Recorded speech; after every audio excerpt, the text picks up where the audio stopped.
Ndugu zangu Waislamu, uvunjifu wa amani, uvunjifu wa usalama ni sababu ya roho kutolewa ovyo, ni sababu ya umwagikaji damu, ni sababu ya kuvunjiwa heshima, ni sababu ya unyanyasaji wa wanawake na watoto.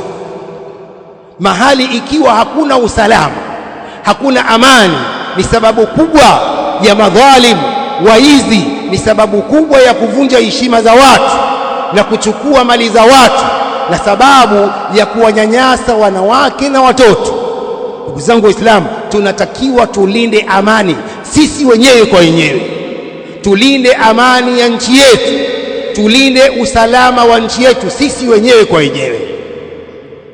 Ndugu zangu Waislamu, idhan amani na usalama ni kila Muislamu anatakiwa amlinde mwenzake.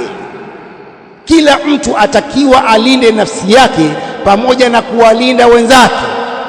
Uvunjifu wa amani, tuangalieni nchi ambazo hazina amani. Ndugu zangu Waislamu, tuangalieni Sudani jinsi ilivyokuwa imekosa amani, hakuna usalama, hakuna amani, wanauana wenyewe kwa wenyewe, wanachinjana wenyewe kwa wenyewe. Ndugu zangu Waislamu, mtu hawezi kujua thamani ya amani mpaka itokee mvurugano, mpaka itokee uvunjifu wa amani, ndipo mtu anajua kumbe amani na usalama ina thamani kubwa. Kama wanavyosema, as-siha tajun ala ruusi al-asiha la ya'rifuhu illa al-marda. As-siha, afya, nasiha ni taji, liko katika vichwa vya wenye siha. Hawajui taji hilo, hawajui isipokuwa wagonjwa.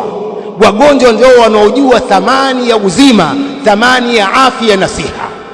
Kwa hiyo usalama na amani, wanaojua thamani yake ni wale ambao hakuna salama katika nchi zao, hakuna amani katika nchi zao. Wanajua thamani ya usalama, wanajua thamani ya amani.